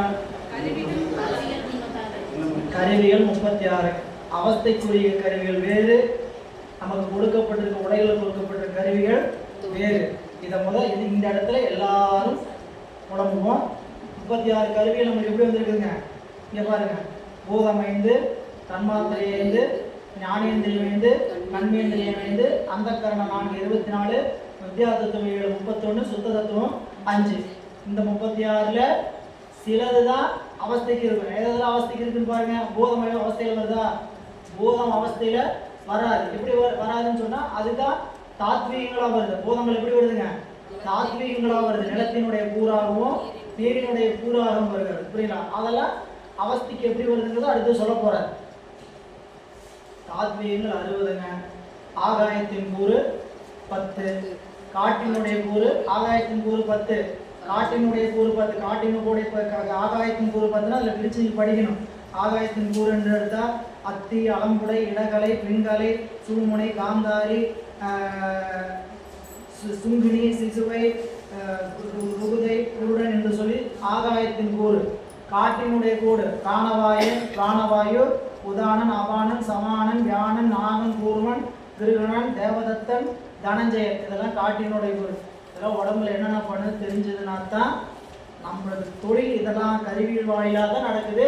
இதனால தான் நம்ம இங்கே இழந்து நிற்கிறோம்னு தெரியும். பண்ணுங்க. பிராணவாயோட 10, காட்டினுடைய கூறு 10. உறக்கத்தில் என்ன சொல்கிறோம்? எது வரைக்கும் பிராணவாயு இருக்கும்? உறக்கம் வரைக்கும் இருக்கும். உறக்கம் 3 கருவி இருக்கிற வரைக்கும் உறக்கம் வரை இருக்கா? அப்போ உறக்கத்தில் பிராணவாயு மட்டும்தான் இருக்கு. என்ன எதுலேருந்து உறக்கத்திலிருந்து கனவு பிராணவாயு மட்டும்தான் இருக்குது. காட்டினுடைய கூறு 10 காட்டினுடைய கூறு எங்க நீங்குது? கண்டத்தில் நீங்குதா? கண்டத்திலிருந்து உறக்கத்துக்கு போகும்போது 9 வாயு போயிருது. 9 வாயுல என்னென்ன வாயு? உதானன், சமானன், அபானன், வியானன்லாம் இருக்குது இல்லையா? இப்ப இந்தந்த கருவி இந்தந்த காட்டினுடைய கூறுகள் என்னென்ன தொழில் செய்யுதுன்னு தெரிஞ்சா கனவுல இருந்து நனவுக்கு, அதாவது உறக்கத்துக்கு போயிட்டோம்னா உறக்கத்துல இந்த காற்று வேலை செய்யறதுனால தான் இது வேலை செய்யல. மூச்சு மட்டும் போயிட்டு வரும். செய்யலா? மற்ற எந்த காற்றும் வேலை செய்யல. அப்படி என்னதுங்க? மூச்சு போகுது, மற்ற காற்றெல்லாம் வேலை செய்யல. உதாரணத்துக்கு கண் துடிக்குது. கண் துடிக்கிறதுக்கு என்ன காற்று தேவை? கூர்மன். இந்த கண்டு துடிக்கிறதுக்கு என்ன காற்று? கூர்மன். பிராணவாயுனுடைய கிளை கூர்மனா போய் என்ன பண்ணும்? கண்ணை துடிக்க வச்சுக்கிட்டே இருக்கும். இதை பண்ணிட்டே இருக்கும். சிமெண்ட் வச்சுக்கிட்டே இருக்கும். இப்போ தூக்கத்தில் என்ன ஆகுது? கண்ணை மூடிட்டோம். புரியல? தூக்கத்தில் அபான வாயு வெளியே போகாது. உறக்கத்தில் என்ன போகாது? அபான வாயு வெளியே போகுது. ஏன்? அந்த உறக்கத்தில் அபானம் நீங்கியாச்சு. இந்த 9 காற்று அப்படின்னு தெரிஞ்சுக்கிட்டு இதே கூட ஆகாயத்துக்கு இடகலை, பெண்கலை, சிங்குவை, அத்தி, அலம்புடைன்னு சொல்லக்கூடியதெல்லாம் என்னென்ன தொழில் செய்து, ஏன் அது இல்லாதனால தான் அந்த இடத்துல நம்ம அப்படி இருக்கிறோம் அப்படிங்கிறதெல்லாம் தெரிந்து கொள்ளலாம். நிலம், நீர், நெருப்பு. இந்த நிலத்தினுடைய கூறு 5, நீரினுடைய கூறு 5. இதெல்லாம் ஒவ்வொன்றையும் தெரிந்து கொண்டீங்கன்னா தான் அந்தந்த தத்துவ கருவிகள் என்ன தொழில்களுக்காக நமக்கு நடக்குதுங்கிறத அங்கே சொல்லப்படும். எனவே இந்த கருவிகள் 60 தாத்துவீக கருவிகள், தத்துவ கருவிகள் 36. இனி பக்கம் 134 அந்த பகுதியில் அந்த 50 கருவிகள் என்னென்னு கொடுத்துருக்கிறாரு பாருங்க.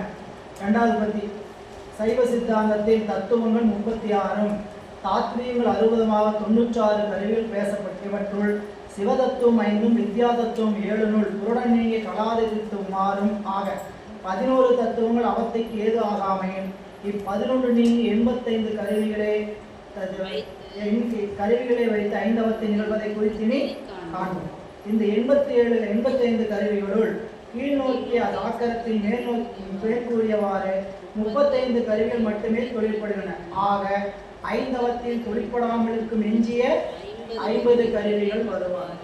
85 கருவிங்கம்மா. இப்போ நீங்க இந்த தத்துவத்தை கேட்டீங்க இல்லையா, மொத்தமா வச்சுக்கிட்டீங்கன்னா எத்தனைங்க? 96.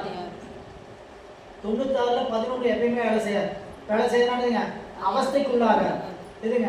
சுத்த தத்துவம் 5 கலா தத்துவம் 6 சேர்ந்த புலன் இது எப்பயுமே அவஸ்தைக்காக. மிச்சம் 85. புரியல? அப்போ இந்த 35 36ல எத்தனை கருவி வேலை செய்யணும்னு சொல்லிட்டாரு? தொழிற்படாத அவஸ்தைக்கு 11 போக இதுல எத்தனை தான் தொழில் அவஸ்தைக்கு வரும்? 25 மட்டும்தான் தத்துவ கருவிகள் இருந்து எதுக்கு வரும்? அவஸ்தைக்குள்ளாகும். இந்த தத்துவ கருவிகள் போல கூட பிராணவாயு 10 வந்து சேரும். சேர்ந்தானதுங்க 35. புரியல? அதான் இங்க சொல்ல போற பாருங்க. பிரதிவியின் கூறு 5, அப்புவின் கூறு 5, தேயிலின் கூறு 5, ஆகாயத்தின் கூறு 10, அகங்காரத்தின் கூறு 3, மனத்தின் கூறு 5, குணத்தின் கூறு 3, வாக்கின் கூறு 4 ஆக 40 கருவிகளும் பூதங்கள் 5, தன்மாத்திரைகள் 5 ஆக 10 கருவிகளும் கூடிய 50 கருவிகள். இந்த 50 கருவிகளும் கீழ் நோக்கி சாக்கரத்தானத்தில் தமது ஆற்றல் மடங்கி நிற்பதால் வினைக்கீடாக தொழிற்படாது ஒழிகின்றன. இது என்னதுங்க? கீழாள அவஸ்தையில மடங்கி இருக்குது. அதனால அது என்னதுங்க? வினைக்கீடாக வந்து கருவிகள் தத்துவ கருவிகள் வந்து இந்த கருவிகள் தாத்துவ கருவிகள் தொழிற்படுவதே இல்லை. எதுலைங்க? அவஸ்தையில். இது தொழிற்படாமல் தொழிற்படுதுன்னா அடுத்து என்ன தெரியல தொழிற்படுன்னு சொல்ல போற பாருங்க. கலாதிகளோடு கூடிய உயிரே குருட தத்துவம் ஆதலாலும் அவத்தைக்கு ஏதுவாக இருப்பது குருட தத்துவம், குருட தத்துவமாவதற்கு ஏதுவாக இருப்பது கலாதிகள் ஆதலும் கலாதி தத்துவம் ஆகும் அவத்தைக்கு ஏதுவாதல் இல்லை. சிவதத்துவம் கலாதி தத்துவங்களோடு கூடிய குருடன் தொழிற்படுவதற்கு ஏதுவாக இருப்பதை அன்றி தானே தொழிலுக்கு ஏதுவாக இருப்பதில்லை. எனவே சிவதத்துவமும் அவத்தைக்கு ஏதுவாக இல்லை. இவ்வாறு 11 தத்துவ கருவிகளும் ஐந்தவத்தில் இடம்பெறவில்லை. இனி கீழ் நோக்கிய சாக்கரத்தானத்தில் 35 கருவிகள் தொழிற்படும் என்று கூறப்படுவதால் எல்லா கருவிகளும் தொழிற்படும் சாக்கரம் ஒன்று உண்டு என்பது பெறப்படும். 35 கருவிகள் தான் தொழிற்படுது. நான் மிச்சம் 50 என்ன ஆச்சு? எல்லா கருவிகளும் தொழிற்படுற சாக்கரம் ஒன்று இருக்கு என்று. எனவே கீழ் நோக்கிய சாக்கரம் மேல் நோக்கிய சாக்கரம் இரண்டும் நோக்காத சாக்கரம் என சாக்கரம் 3 வகைப்படும். கீழ் நோக்கிய சாக்கரம் என்பது சொப்பனம் முதலிய அவத்தைக்கு உரியது. அது என்னதுங்க? கீழே இருந்து மேலிருந்து கீழே. அடுத்த பத்தி பாருங்க. மேல் நோக்கிய சாக்கரம் என்பது இருதயம், கண்டம், நாக்கினடி, லாடம், இது என்னதுங்க? சுத்த அவஸ்தை. கீழ் நோக்கிய சாக்கரம் சொன்னது நனவு, கனவு, உறக்கம், பேருறக்கம், உயிர் படங்கள். இப்ப மேல் நோக்கிய சாக்கரம் எதை சொல்றாரு? இதயத்திலிருந்து கண்டம், லாடத்தானம், புருவமத்தி, உச்சி, இந்த 5 என்னதுங்க? சுத்தாவஸ்தை. இங்க சொன்னது கீழாள அவஸ்தை. அடுத்து சொல்ற 2வது மேல் நோக்கிய சாக்கரங்கிறது நிர்மல அவஸ்தை, சுத்த அவஸ்தை. 3வது ஒரு சாக்கரம் இருக்குது. அதான் சொல்றாரு ரெண்டுமே நோக்காத சாக்கரம் என்பது புறத்து விடயங்களை அனுபவித்திற்குரியதாய் லாடத்தில் நிகழ்வதாகும். தெரியுங்க? புற விடயங்களை அனுபவிப்பதற்காக உருவமத்தில் லாடத்திலே நிகழக்கூடியது. அந்த அவஸ்தை என்னன்னு கேட்டா இதில் எல்லா கருவிகளும் அதாவது 85 கருவிகளும் தொழிற்படும். கீழ் நோக்கிய சாக்கரத்துக்கும் இந்த சாக்கரத்துக்கும் தானம் ஒன்றே. நனவு, கனவு இறங்கிட்டு போகுது. அதுக்கும் துருவமத்திற்கும் கீழே தான் போகுது. இந்த சாக்கரம் அதாவது என்னங்க? மேல் நோக்கிய சாக்கரம் என்று 2 நோக்காத சாக்கரம். அது என்னங்க? மத்தியாள அவஸ்தை. இந்த அவஸ்தைக்கு பேரு மத்தியாள அவஸ்தை. அந்த தானம் லாடத்தானம் ஆகிய பூர்வமத்தி இதிலும் 5 அவஸ்தை உண்டு. இவற்றை மத்தியாள அவஸ்தை என்பவர் அதாவது அத்தாணி மண்டபத்தில் அரசு இருக்க மண்டபம் பிரதானமாக வைத்துக் கொண்டே உலாப்போதலும் பின் அந்த மண்டபத்திற்கே வந்து உட்புதலும் போல உயிர் லாடத்தானத்தில் என்றே விடயங்களில் செல்லுதலும் அந்த தானத்திலிருந்தே விடயங்களில் உள்ளே புகுதலும் செய்யும். இந்த 5 அவஸ்தைகளும் பற்றிய செய்திகள் இன்னும் விரிவாக சிவஞான சித்தியால் ஒன்றும் இல்லை. இப்போ கருவிகள் 35 மட்டும் வச்சுட்டு புருவ மத்தியிலிருந்து கீழே இறங்கி போறதுக்கு பேரு கீழாவஸ்தை, கீழே மேல வந்தா மேலாவஸ்தை. அந்த அளவுக்கு தெரிஞ்சுக்கங்க. சரிங்களா? இங்க என்ன அறிவு கூடும் குறையும். கருவிகள் கூடுவதனாலும் குறைவதனாலும் அறிவு கூடும் குறையும். இரண்டாவது, புருவ மத்தியிலேயே உயிர் நிற்கும், அறிவு விளங்கிக் கொண்டே இருக்கும். அந்த அறிவு எப்படி விளங்குன்னு கேட்டா, வினாடி நேரத்துல படபடபடன் மறந்து அறிவு. இங்க மறந்துகிட்டே போகும், நினைவுபடுத்திக்கிட்டே வரும், அறிவு குறைஞ்சிக்கிட்டே போகும், கூட்டிக்கிட்டே வரும்.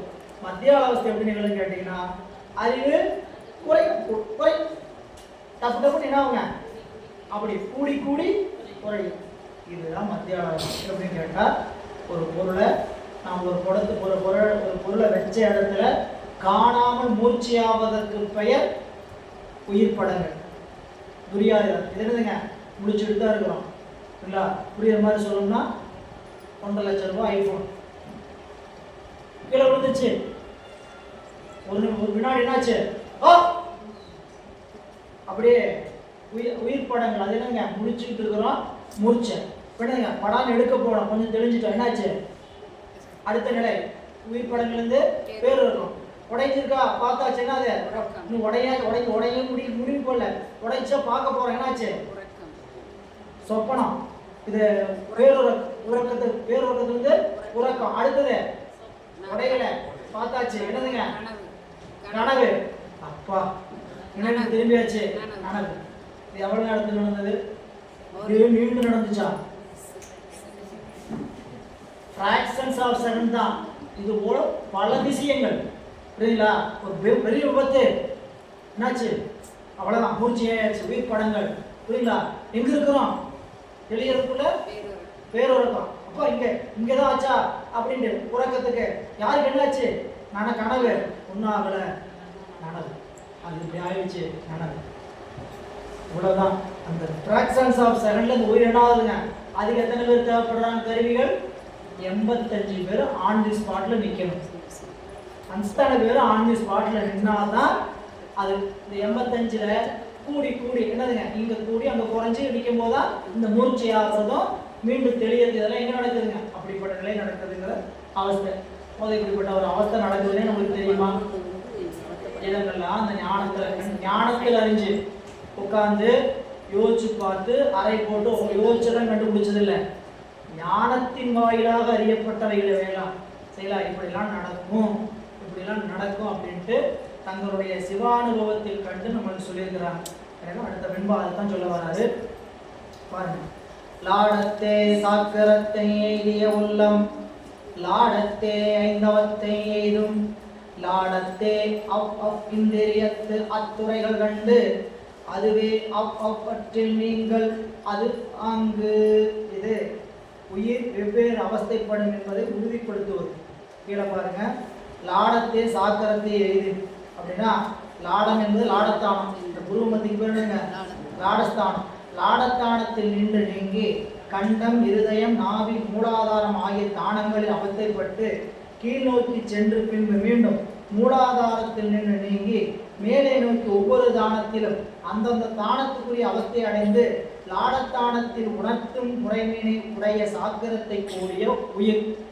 என்ன சொல்றாருங்க? கீழே போச்சு, மறுபடியும் மேல வந்து புருவமத்திக்கு வந்து நின்ன உயிர் லாடத்தே ஐந்தவத்தை எய்தும். என்னாகும்? புருவமத்திலே ஐந்தவத்தை எய்தும். அப்புறம் அது அவ்வாறு உணர்த்தும் முறைமை சாக்கரத்தில் சாக்கரம், சொப்பனம், சுருத்தி, துரியம், துரியாதம் ஆகிய ஐந்தவத்தையும் அடையும்.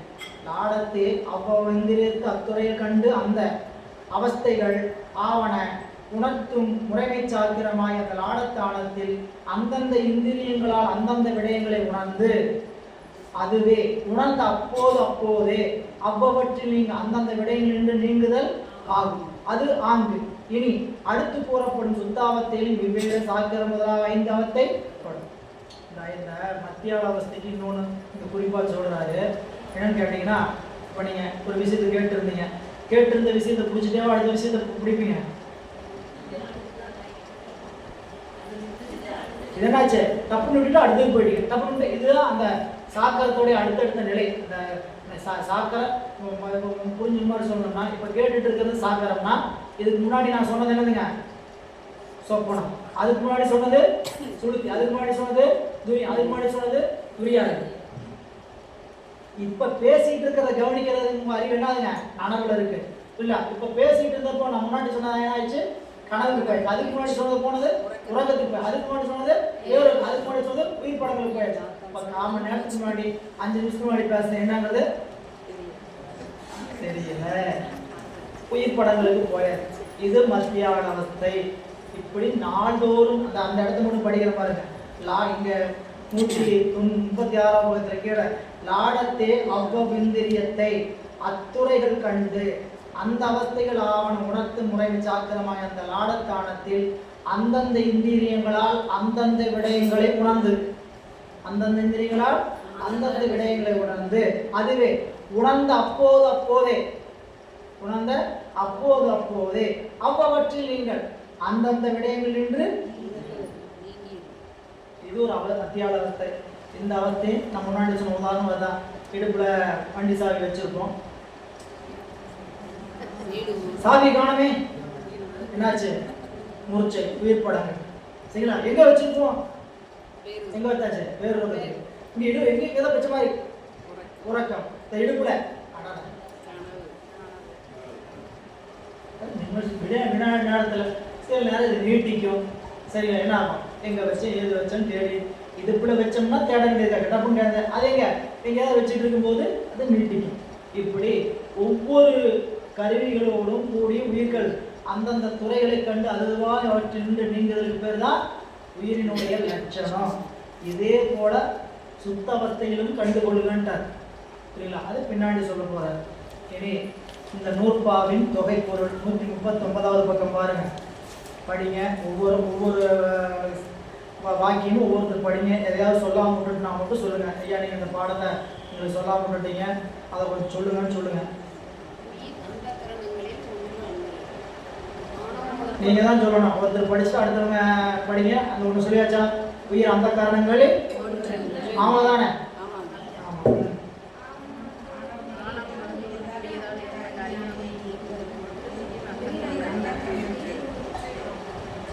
கூடிற்றா கூட்டினானா? உயிர் ஆணவ மலத்தோடு கூடிதால் ஏற்பட்ட அறியாமை நீக்குதற்காகத்தான் இறைவன் என்ன பண்ணாரு? சரி, அடுத்தது யாரோ ஒருத்தர் படிச்சீங்கன்னா எல்லாருக்கும் விளங்கும். அவ்வாறு கூடிய பொழுது உயிர் 5 அவத்தைகளை அடைந்தது. 5 அடைதலே உயிருக்கு பொது இயல்பு ஆகும். சொல்லியாச்சா? அவ்வாறு கூடியது போது 5 அடைஞ்சிச்சு. அவ்வாறு 5 அடையதுதான் உயிர். உயிர்னா என்ன அப்படின்னா, எதோடு கூடுகிறதோ அது அதுவாய் நிற்கின்ற பொருளுக்கு பேரு உயிர். ஒவ்வொரு இப்ப நம்ம தூங்கிட்டேன் புரியல, தூங்கும்போது தூங்கின அவஸ்தையை அடைஞ்ச பாரு, அவன் தான் நீ. நான் இப்போ முடிச்சிருக்கிறேன், நீ இப்போ முடிச்சிட்டு இருக்கிறேன்னு சொல்ற பாரு, அவன் தான் நீ. புரியுதா? நான் எங்க கிடக்கிறனே தெரியலன்னு சொன்ன பாரு, அவன் தான் நீ. உயிர்னா கருவிகளோடு கூடி அவஸ்தைப்படுகின்ற இடத்துல அதுவாய் நின்று அனுபவிக்கிற உயிருக்கு பேரு உயிர். அப்ப அந்த உயிருக்கு அந்த பொது இயல்பு. இது பொது இயல்புனா கருவிகளோடு கூடும். சிறப்பு இயல்பு அடுத்து சொல்ல போறார் 7வது நூற்பாவில்.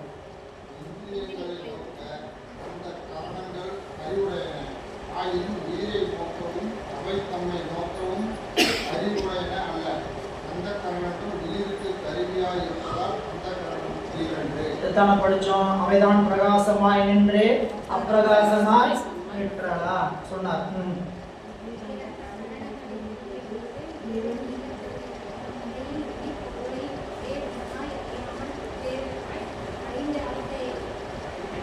ஆமா, அடுத்தது படிச்சோம். கருவிகள் கூடி பிரிந்து இறையாகின்ற வகையில் சாக்கிரம் முதலாக படிச்சோமா? படிக்கல சொல்லுங்க, சொல்லலைன்னா சொல்லுங்க.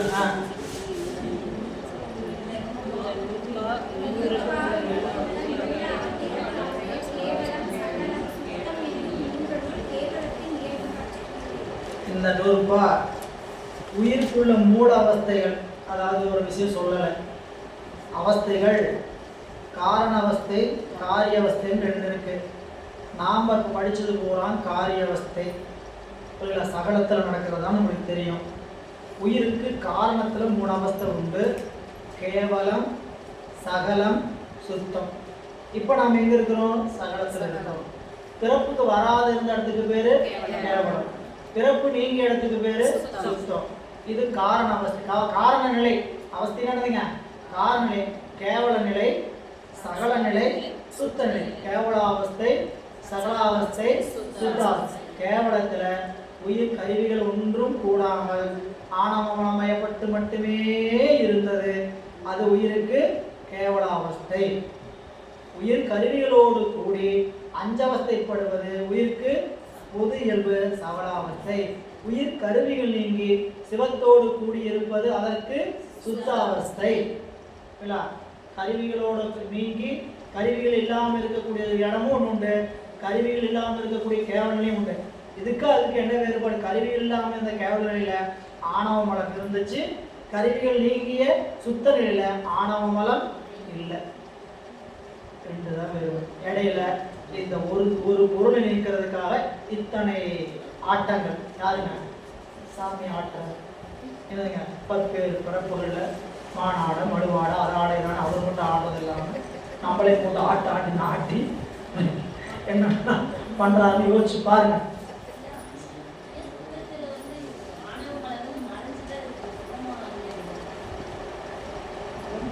ஆமாம், ஆணவமலை இல்லைன்னே சொல்லிட்டு என்ன தப்புது?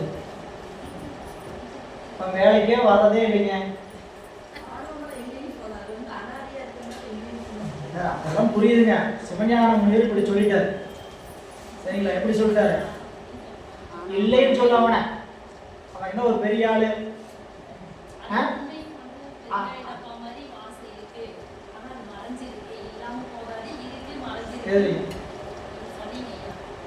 அதுதாங்கம்மா. அங்க ஆணவ மலம் வந்து தொழில்படாம இருக்குங்கிறது தான் அங்க பொருள். அங்க பொருள் என்னன்னு கேட்டா சுத்த முக்தியில் என்னன்னு கேட்டீங்கன்னா ஆணவ மலம் அந்த ஆன்மாவிட்ட தொழில்படாது. ஆணவ மலம் இல்லைன்னு அர்த்தம் இல்லை, அந்த ஆன்மாவின் இடத்துல தொழில்படாது. ஆனா முனிவர் என்ன சொல்றாரு சிவஞான மாவாடித்துன்னு கேட்டா அவன் இல்லைன்னு சொல்லு. புரியுதா? ஐயா அவன் 1 வருஷமா வேலைக்கே வர்றதில்லை, அவனையே அட்டன்ஸ்ல வச்சுட்டு இருக்கிற, அவனை எடுத்துட வேண்டியதானே, அவனையே இது வருகை பதிவில் வச்சுட்டு இருக்கிற அப்படின்னு சொல்லி சொல்ற. எனவே இந்த 100 தொகை பொருளை முடிச்சு, அதாவது நம்ம 5வது பார்க்கலாம்.